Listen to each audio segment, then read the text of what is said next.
حضرت علی المرتضیٰ فرماتے ہیں سیدہ فاطمہ نے کبھی مجھے کوئی کچھ کہا ہی نہیں، کبھی فرمائش ہی نہیں کی۔ ایک دن بیمار ہو گئی تو کہنے لگی، میں قریب بیٹھا تو میں نے کہا فاطمہ زندگی میں تو نے کبھی کچھ نہیں مانگا، میرا دل کرتا ہے کوئی فرمائش تو کرنا۔ تو حضرت فاطمہ کہنے لگی علی اگر ایک انار مل جائے نا، اگر ایک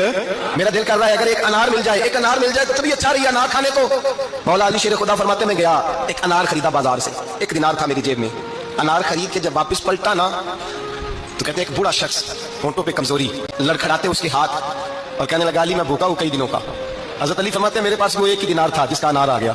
کہتے میں نے اسی وقت وہ انار نکالا اس شخص کے ہاتھ میں رکھا، بوجھل قدموں سے جب میں اندر داخل ہوا نا تو پاک رسول کی پاک بیٹی، عزت والے نبی کی عزت والی بیٹی، صبر والے محبوب کی صبر والی بیٹی، کہتے ہیں جب میں نے اپنا قدم اندر رکھا دروازے کے تو فاطمہ نے میرا اترا ہوا چہرہ دیکھا تو کہنے لگی علی